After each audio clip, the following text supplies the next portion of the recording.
1ஆம் தேதியன்று உச்சநீதிமன்றத்தின் மூலமாக வந்த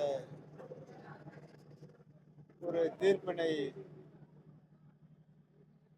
இங்கே சுட்டிக்காட்டி அவர்கள் உள் ஒதுக்கீடு சம்பந்தமாக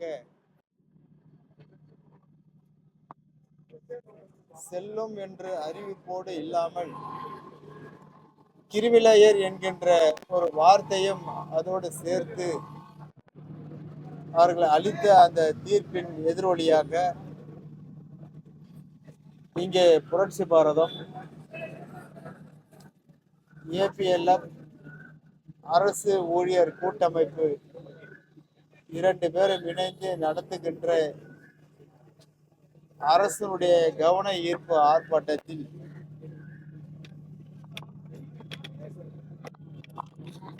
கடந்த 1ஆம் தேதி கொடுத்த உச்சநீதிமன்ற தீர்ப்பு எங்களை பொறுத்தவரையில் இந்திய அரசியலமைப்பு சட்டத்திற்கு எதிராக இருப்பது என்றுதான் நாங்கள் குற்றம் சாட்டுகிறோம்.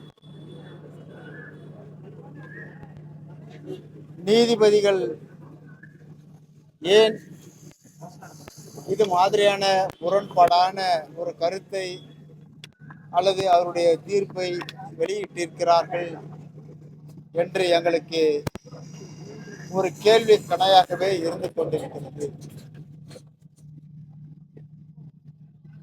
கடந்த வருடம் 10வது மாதம் அக்டோபர் 12ஆம் தேதி வந்த இந்த வழக்கை கிடைப்பில் போட்டுவிட்டு திடீரென டிசம்பர் மாதம் 29, 30, 31 3 நாட்களாக இந்த வழக்கை தீவிரமாக விசாரணை செய்து 1ஆம் தேதி ஆகஸ்ட் 1ஆம் தேதி அவசரமாக இந்த தீர்ப்பை வழங்குவதற்கான காரணம் என்ன? 10 மாதங்களாக கிடப்பில் போட்ட இந்த வழக்கு ஏன் அப்பொழுதே விசாரணைக்கு எடுத்துக்கொள்ளவில்லை? அதனுடைய தீர்ப்பை ஏன் முன்னாடி சொல்லவில்லை என்கின்ற ஒரு எண்ணம் தான் அனைவரும் கேட்கின்ற ஒரு கேள்வியாக இருக்கின்றது. நடந்து முடிந்த பாராளுமன்ற தேர்தலை அவர்கள் இந்த தீர்ப்பு தேர்தலுக்கு முன்பாக வந்திருந்தால் இன்றைக்கு இருந்த தோல்வி இன்னும் படு மோசமாக இருந்திருக்கும் என்கின்ற ஒரு காரணத்தினால்தான் இந்த தீர்ப்பை தள்ளி வெளியிட்டிருக்கிறார்கள் என்கின்ற ஒரு எண்ணம் இங்கே இருக்கின்றவர்களுக்கு இன்றைக்கு எழுந்திருக்கிறது. உள்நோக்கத்தோடு கொடுத்த இந்த தீர்ப்பை தான் சாதாரண மக்களும் இன்றைக்கு எதிர்க்கின்ற ஒரு சூழ்நிலைக்கு இன்றைக்கு உச்ச நீதிமன்றம் தள்ளப்பட்டிருக்கிறது. இந்த தீர்ப்பினால் பட்டியலிடப்பட்ட சாதிகள்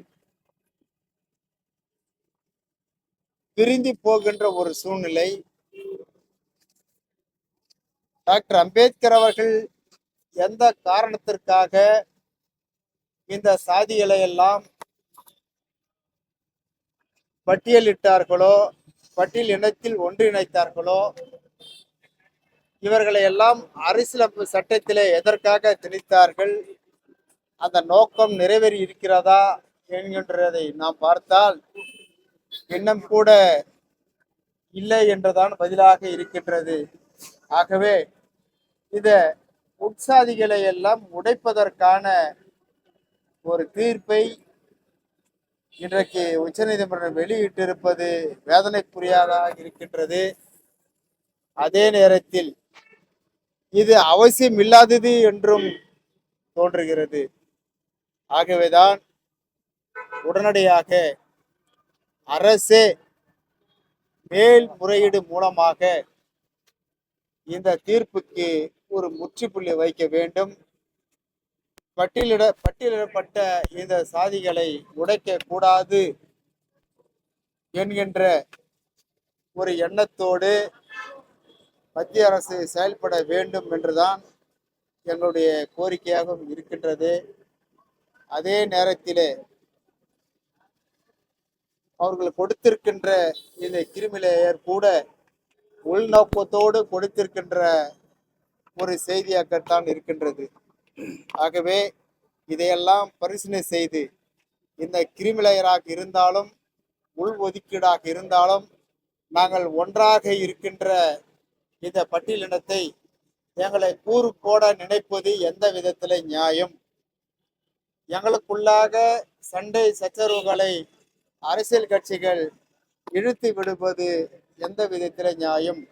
ஏற்கனவே தமிழ்நாடு அரசு அந்த வேலையை செய்தது, இப்பொழுது மத்திய அரசு செய்கிறது என்று சொன்னால் இந்த தாழ்த்தப்பட்ட ஒடுக்கப்பட்ட பட்டியலின மக்கள் ஒன்றாக இருக்கக்கூடாது என்கின்ற உள்நோக்கம்தான் என்கின்ற ஒரு எண்ணம் இருக்கின்றது.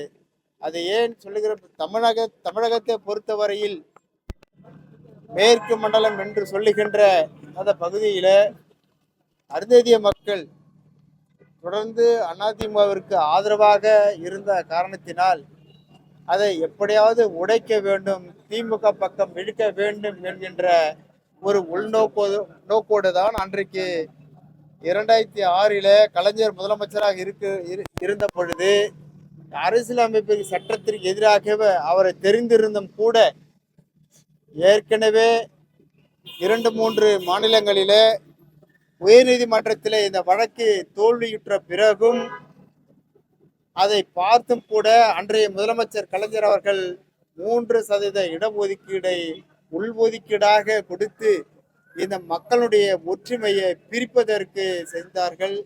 அதை தான் இன்றைக்கு மத்திய அரசும் செய்து கொண்டு இருப்பது வேதனையாக இருக்கின்றது. ஆகவேதான் இன்றைக்கு கண்டிக்கின்ற வகையிலே அல்லது மத்திய அரசினுடைய கவனத்தை ஈர்க்கின்ற வகையிலே இந்த கண்டன ஆர்ப்பாட்டம் நடைபெற்று கொண்டிருக்கின்றது.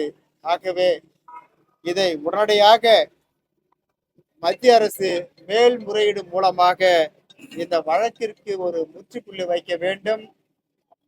பட்டியலின மக்கள் எப்பொழுது போல ஒற்றுமையோடு இருக்க வேண்டும், எங்களுக்குள்ளாக பிரிவினையை உருவாக்க கூடாது என்றுதான் இந்த ஆர்ப்பாட்டத்தினுடைய கருத்தாக இருக்கின்றது.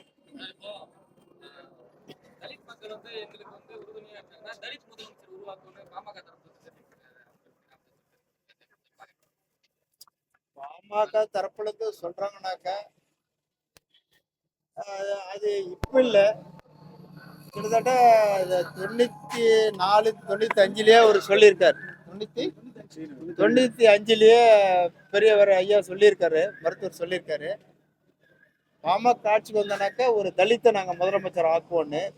அதே தான் இப்போ இருக்கிற தலைவர் சொல்லியிருக்காரு. அதில் ஒன்றும் ஆச்சரியப்படுறதுக்கு இல்லை. அவர் சொல்ற மாதிரி தைரியமா வேற எந்த அரசியல் கட்சியும் சொல்லலையே, ஏன் சொல்லக்கூடாது?